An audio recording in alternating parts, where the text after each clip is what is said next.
आज मैं आपको सेकेंड ईयर का इग्नू का चैप्टर फर्स्ट पढ़ाने वाली हूँ, BHDS 183 इस बुक का। इसका चैप्टर नंबर फर्स्ट है हमारा अनुवाद, स्वरूप और आयाम। इसके अंदर हम अनुवाद के बारे में पढ़ेंगे, अनुवाद शब्द की उत्पत्ति के बारे में, अनुवाद की परिभाषा के बारे में, अनुवाद का स्वरूप किस प्रकार है, व्यापक है या सीमित है, दोनों के बारे में पढ़ेंगे, और अनुवाद का महत्व इसके बारे में भी पढ़ेंगे, और अनुवाद में आने वाली चुनौतियाँ किस प्रकार से हैं, कौन कौन सी हैं, इसके बारे में जानेंगे। ओके,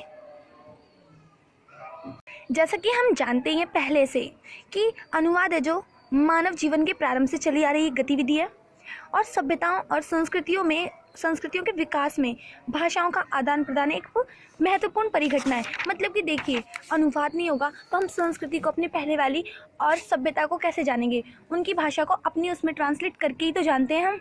अनुवाद शब्द एक प्रचलित अर्थ है। इसका अर्थ क्या होता है, नॉर्मली जो हम लोग जानते हैं कि एक भाषा से दूसरी भाषा का ट्रांसलेशन क्या कहलाता है, हमारा अनुवाद कहलाता है। परंतु अब हम कुछ विशेष विद्वानों से पढ़ेंगे जिन्होंने इसकी कुछ परिभाषाएं दी हैं, जैसे कि डॉक्टर भोलानाथ तिवारी।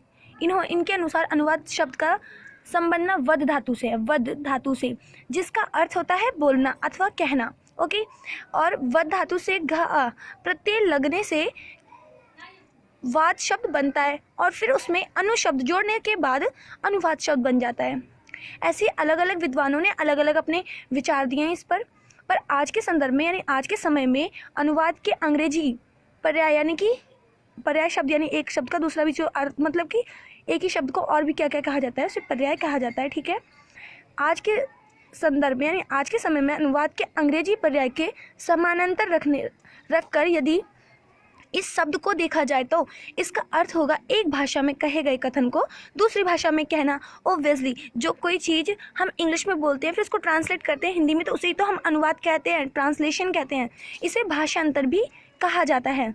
अंग्रेजी के शब्द ट्रांसलेशन का व्युत्पत्ति लैटिन के शब्द ट्रांसलेटियो से हुआ है, जिसका अर्थ है पार ले जाना। ठीक है, ट्रांसलेशन शब्द ट्रांस तथा फेरी से मिलकर बना है। इस प्रकार ट्रांसलेशन शब्द का भी अर्थ हुआ एक भाषा के पाठ को दूसरी भाषा में ले जाना। अब नेक्स्ट टॉपिक है हमारा इसमें अनुवाद की परिभाषा। जितना मैंने पहले टॉपिक में उसमें बताया है टॉपिक में, अगर आपको समझ आया है तो कमेंट जरूर करें, और जो चीज़ कन्फ्यूज़न वाला लग रहा है या आपको लग रहा है कि मैंने छोड़ दिया है तो ऑब्वियसली आप पूछ सकते हैं कमेंट में। ओके, देखिए, जो भी हम कोई भाषा बोलते हैं तो उसमें अनुवाद क्या कार्य करता है। अनुवाद है जो भाषिक गतिविधि में यानी कि भाषा की गतिविधि में बोलने की जो गतिविधि होती है उसमें एक सेतु का कार्य करता है। तभी तो हम समझ पाते हैं, जिसकी सहायता से हम दो संस्कृतियों को जान पाते हैं। अब वो कोई व्यक्ति है जो अंग्रेज यहाँ पे अगर आते हैं तो ट्रांसलेटर अपने साथ रखते हैं कि कोई चीज़ जैसे समझ नहीं आ रही है तो उससे पूछ लेते हैं। ठीक, अनुवाद का उत्तर आधुनिक या कहें कि उत्तर औपनिवेशिक चिंतन अनुवाद को भाषिक से अधिक एक सांस्कृतिक व्यवहार मानता है, जिसके अंतर्गत अनुवाद क्यों किया जाता है और उसके पीछे के काम क्या, मतलब उसके पीछे काम क्या है आदि की खोज की जाती है। दोनों ही स्थितियों में अनुवाद भाषा से होकर गुजरता है। इसलिए हम यहाँ अनुवाद के दोनों ही प्रकार के प्रमुख चिंतकों की परिभाषाएं देखेंगे। ठीक है, चलो अब पढ़ते हैं। मूल भाषा के संदेश के समतुल्य संदेश को लक्ष्य भाषा में प्रस्तुत करने की क्रिया को अनुवाद कहते हैं। देखिए, जो मूल भाषा है उसके ही मतलब उसी लक्ष्य पे पहुंचाना है, परंतु दूसरे में ट्रांसलेट करके, तो ये क्या कहलाएगा, हमारा अनुवाद कहलाएगा। संदेशों की यह समतुल्यता अपने अर्थ के स्तर पर होती है और फिर शैली के स्तर पर। ठीक है, और एक और इसमें दिया गया है पॉइंट, एक भाषा की पाठ्य सामग्री को दूसरी भाषा की समतुल्य पाठ्य सामग्री द्वारा प्रतिस्थापित करना अनुवाद कहलाता है। ये जो हम पढ़ रहे हैं अनुवाद किसे कहते हैं, इतने सारे पॉइंट्स हैं, तो इसमें ये बताया गया है कि इन लोगों के द्वारा, मतलब कि ये एक हो गए जैसे कि नायडा ये तथा Taber R theory and practice of translation, ऐसी कोई पुस्तक है उसमें ये कहा गया अनुवाद का translation. Catford J C a linguistic theory of translation and essay in applied linguistics, इसमें ये कहा गया है अनुवाद का। ऐसे अलग अलग बुक्स हैं जैसे कि Newmark Peter a text book of translation 1988 में कोई बुक है, उसमें अनुवाद का अर्थ ये बोला गया है कि अनुवाद एक ऐसा शिल्प है जिसमें एक भाषा में व्यक्त संदेश के स्थान पर दूसरी भाषा के उसी संदेश को प्रस्तुत करने का प्रयास किया जाता है। ऑब्वियसली हम यही तो करते हैं। हम ट्रांसलेशन में क्या करते हैं, कोई चीज़ है जो हमें, जैसे कि कोई हम टीवी में देख रहे हैं बंगाली भाषा में, यदि हम कुछ देख रहे हैं तो उसका अर्थ समझने के लिए हम उसे ट्रांसलेट करके ही तो देखते हैं। जस्ट लाइक आपके फ़ोन में अगर गूगल ट्रांसलेटर होगा, जैसा कि मेरे फ़ोन में है, जब मैं हिंदी बोलती हूँ तो उसमें इंग्लिश में आ जाता है, इंग्लिश बोलती हूँ तो उसमें हिंदी मीनिंग आ जाती है, तो ये ट्रांसलेशन का कार्य हो रहा है। ठीक है। तिवारी भोलानाथ, इनके अनुसार क्या है इसका भी जान लेते हैं हल्का सा। भाषा ध्वन्यात्मक प्रतीकों की व्यवस्था है और अनुवाद है इन्हीं प्रतीकों का प्रतिस्थापन, अर्थात एक भाषा के प्रतीकों के स्थान पर दूसरी भाषा के निकटतम समतुल्य और सहज प्रतीकों का प्रयोग। इस प्रकार अनुवाद निकटतम समतुल्य और सहज प्रतीकन प्रक्रिया है। ठीक है। इनके अनुसार अनुवाद का यह अर्थ है, एक भाषिक गतिविधि के रूप में अनुवाद जहाँ दो भाषाओं और भाषाओं के माध्यम से दो संस्कृतियों के बीच संवाद है, वहीं उत्तर औपनिवेशिक अनुवाद चिंतन में अनुवाद की केंद्रीय इकाई संस्कृति है, जिसके माध्यम से विभिन्न संस्कृतियों के बीच अनुवाद के मूलभूत कारणों की पड़ताल करने की कोशिश की गई है।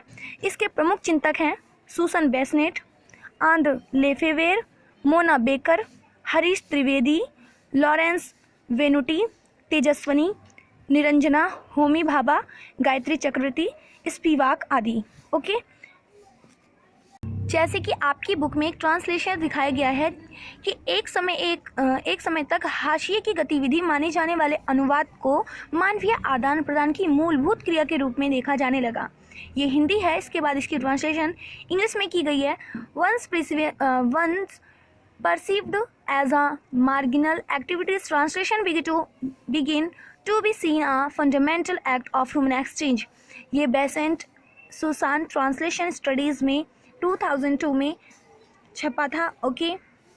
ट्रांसलेशन किया गया है। इसमें नीचे वाला भी हमारा ऐसे ही है। Okay.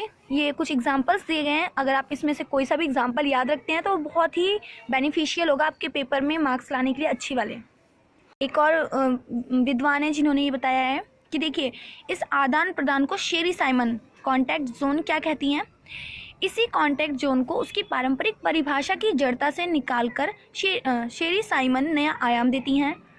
Traditionally a place where cultures meet on unequal terms, the contact zone is now a space that is redefining itself a space of multiplicity, exchange, renegation and discontinues।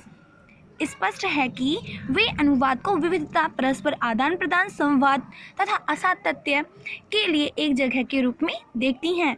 Bassinet, Susan and Trivedi, Harish और post है जो इनकी वो colonial translation theory and practices, page number कौन सा है उसमें ये इसका अनुवाद मतलब इस प्रकार से दिया हुआ है इस पुस्तक में।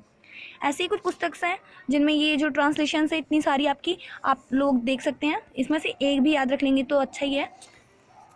देखिए, हमने इतना कुछ पढ़ लिया, उसके बाद समय बदलने के साथ अनुवाद के दृष्टिकोण में भी परिवर्तन आया है।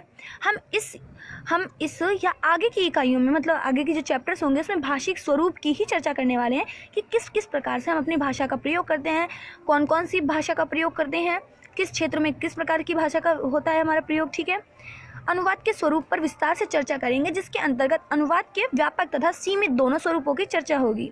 अब नेक्स्ट पढ़ते हैं हम टॉपिक, अनुवाद का स्वरूप किस प्रकार है। तो देखिए, अनुवाद के स्वरूप पर बात करते हुए उसे मूलतः दो संदर्भों में देखा गया है, एक व्यापक और एक सीमित। सीमित मतलब कि ज़्यादा नहीं हो के कम क्षेत्र में ही फैलना, और व्यापक मतलब पूरे में फैल जाना ज़्यादातर। ठीक। व्यापक संदर्भ में अनुवाद को प्रतीक सिद्धांत के रूप में देखा गया है, यानी अनुवाद मूलतः प्रतीकांतरण है। वहीं सीमित संदर्भ में अनुवाद को एक भाषिक क्रिया माना गया है, जिसके अंतर्गत अनुवाद एक भाषा से दूसरी भाषा में अंतरण या भाषांतरण है। ओके।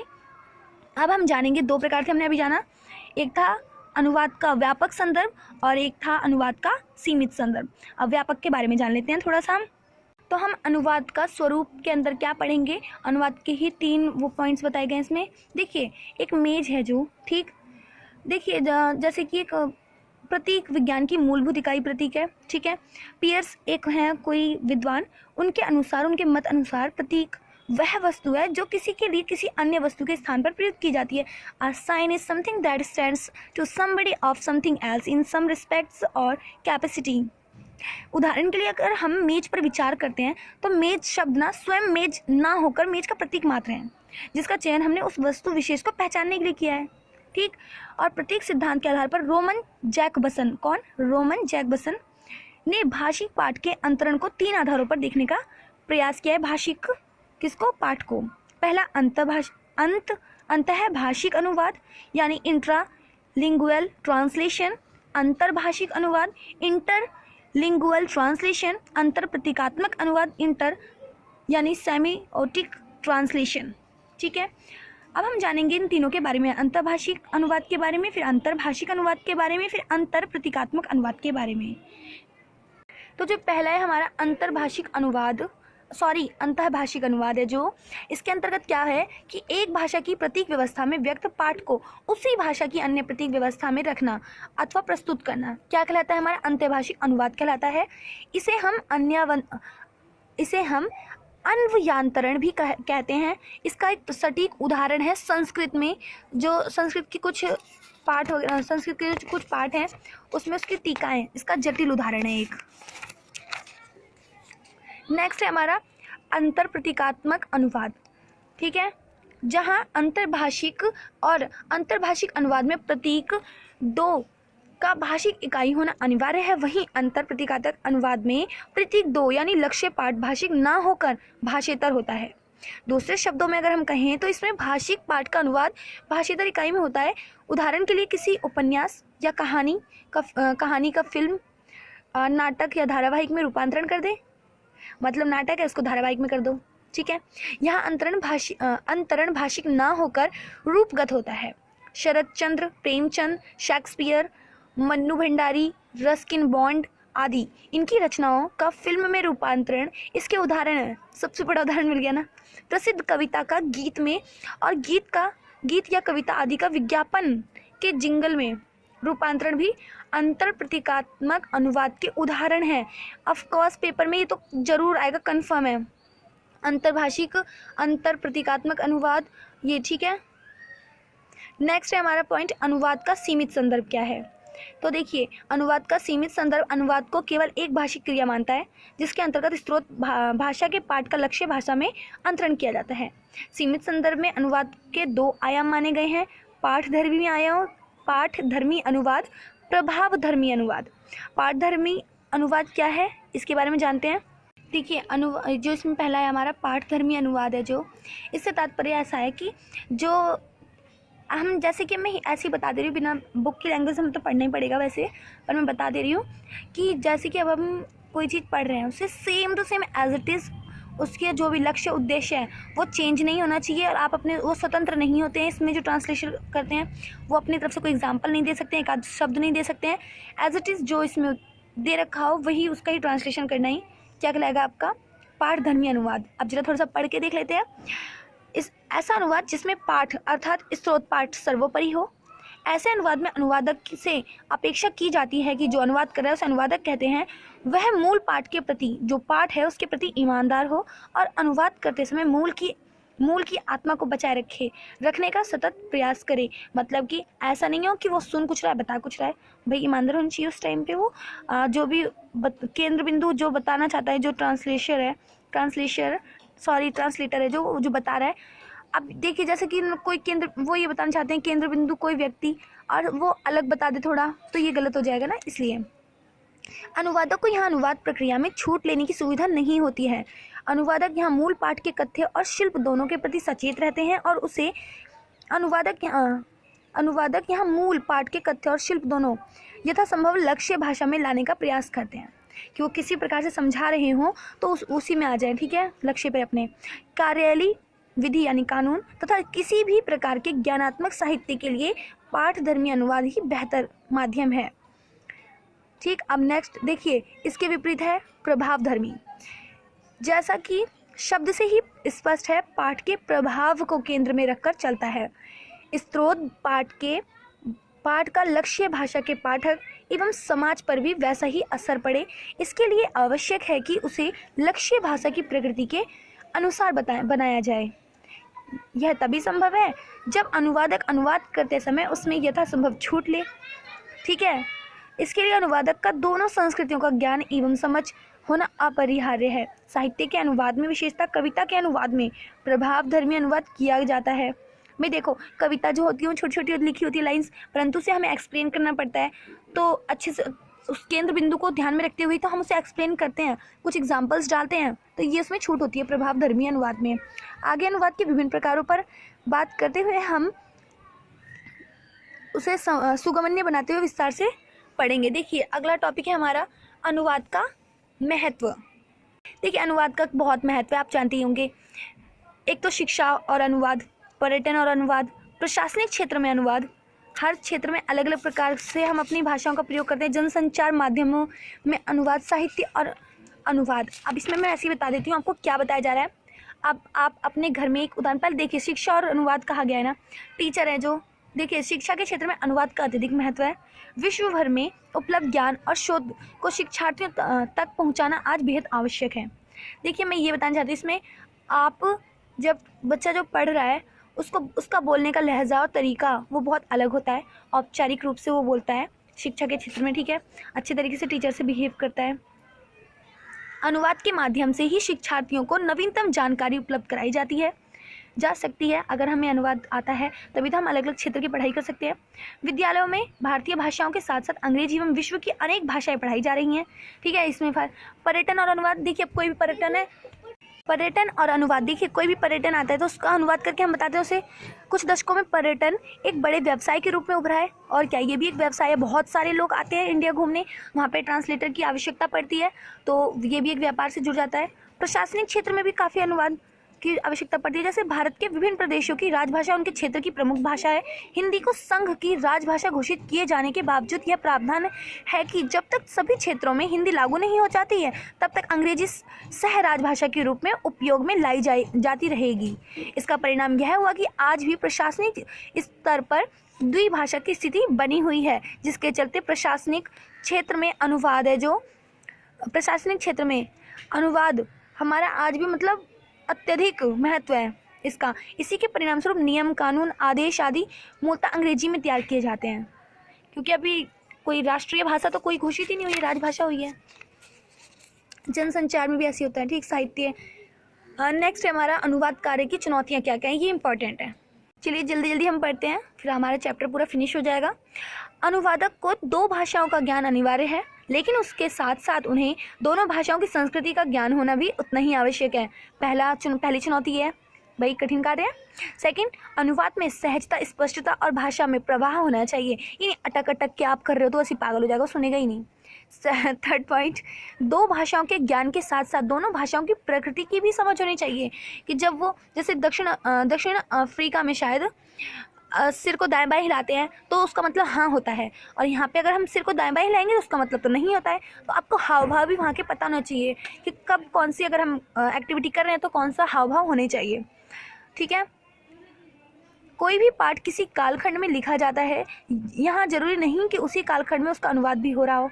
अनुवादक के समक्ष यह एक चुनौती की तरह है कि अनुवाद करते समय वह किस कालखंड को ध्यान में रखते हुए पाठ का अनुवाद करे। ऐसे में अनुवाद की मांग को ध्यान में रखते हुए अनुवाद कार्य किया जाता है। ये कुछ इसकी वो है चुनौतियाँ। विषय विशेष में अनुवाद करने से पहले यह आवश्यक है कि अनुवादक समय समय पर विषय विशेष में उपलब्ध अद्यतन ज्ञान से परिचित हो, जो भी इसमें बताया जा रहा है। अनुवादक के लिए यह भी आवश्यक है कि विषय विशेष के अनुवाद में सहायक जो भी इसमें उपकरण जैसे कोश यानी कि डिक्शनरी, पारिभाषिक शब्दावलियाँ आदि कौन कौन सी हैं तथा वे कहाँ से उपलब्ध हो सकती हैं, जहाँ साथ ही उन्हें इन क्षेत्र में उपलब्ध अद्यतन सामग्री की भी जानकारी होनी चाहिए। ये सब क्या है हमारे, ये है क्या चुनौतियाँ अनुवाद के दौरान। ठीक है, इसका ध्यान रखेंगे हम। अनुवाद कार्य वास्तव में एक जटिल कार्य है। अनुवाद के समय अनेक चुनौतियों का सामना करना पड़ता है, ऐसे में यह भी आवश्यक है कि अनुवादक अपना संयम ना खोए और बेहतर अनुदित पाठ निर्माण में यथासंभव योगदान दे। ठीक है, आप ना सहजता रहनी चाहिए जब भी ट्रांसलेट कर रहे हो, ये नहीं कि गुस्सा वुस्सा हो जाए। अब हमने इस चैप्टर में क्या पढ़ा हम थोड़ा सा जान लेते हैं। देखिए, आपने अनुवाद के स्वरूप और विविध आयामों के बारे में जानकारी प्राप्त कर ली है। किसी भी विकासशील समाज के लिए अनुवाद अत्यंत आवश्यक है। ओब्वियसली वर्तमान परिस्थितियों में तो इस कथन का महत्व और अधिक बढ़ जाता है। बहुसांस्कृतिकता और बहुभाषिकता आज हमारी अनिवार्यता बन गई है, जिसमें अनुवाद महत्वपूर्ण भूमिका निभाता है। शिक्षा से लेकर व्यापार, प्रशासन से लेकर पर्यटन, ज्ञान विज्ञान भूमिका निभाते हैं। शिक्षा से लेकर व्यापार, ठीक है, जनसंचार, कार्टून, विज्ञापन आदि कोई भी क्षेत्र अनुवाद से अछूता नहीं है। सब में अनुवाद की आवश्यकता पड़ती है। प्रतिस्पर्धा कि इस समय में जहां पूरा विश्व आपकी ओर निगाहें उठाए देख रहा हो, वहां भाषा, संस्कृति, प्रौद्योगिकी, सूचना, कला, साहित्य किसी भी क्षेत्र में अद्यतन जानकारियों से लैस होना और समय की मांग के अनुसार स्वयं को बदलना हमारे समय का मूल तत्व बनता जा रहा है। देखिए, हम अगर अपने आप को सबके साथ नॉर्मलाइज पाना चाहते हैं तो हमें ट्रांसलेट मतलब इंग्लिश तो आनी चाहिए। आप भी जानते हैं थोड़ी बहुत, मैं ये नहीं कहूँगी हिंदी नहीं आनी चाहिए। हिंदी तो ऑब्वियसली आपकी राष्ट्रभाषा, आपकी मतलब मातृभाषा है, आपको आनी चाहिए। जहाँ की भी आप रहते हैं वहाँ की मातृभाषा आपको आनी चाहिए। और इंग्लिश ऑफिशियल लैंग्वेज मानी जाती है, वो भी आनी चाहिए। अब मैं ये नहीं कहूँगी एकदम अंग्रेज बन जाए, फिर भी समझ आनी चाहिए कम से कम, ठीक है। तो ठीक है, आपने समझ लिया होगा हमने इसमें क्या क्या पढ़ा। अब आप बता सकते हैं कि अनुवाद शब्द से आप क्या समझते हैं। अपनी तरफ से डाल दो, कुछ बता दो अब, है ना। और जो भी क्वेश्चन हैं आप लोग देख सकते हैं। ये सेकेंड ईयर की बुक है हमारी जो आ चुकी है, और अब आप इसको भरने की कोशिश करना। यहाँ हमारा चैप्टर कंप्लीट हो चुका है फर्स्ट। अगर आपको वीडियो समझ आई हो और जो भी थोड़ा सा समझ नहीं भी आया हो, तो अगर आप हैंड रिटन नोट्स भी चाहते हैं तो वो प्रोवाइड किए जाएंगे उसमें अभी हमारे चैनल पर इसे सब्सक्राइब करवाइए ज़्यादा से ज़्यादा और कमेंट करिए जो भी आपको समझ आ गया है, ठीक है। Thank you watching my video.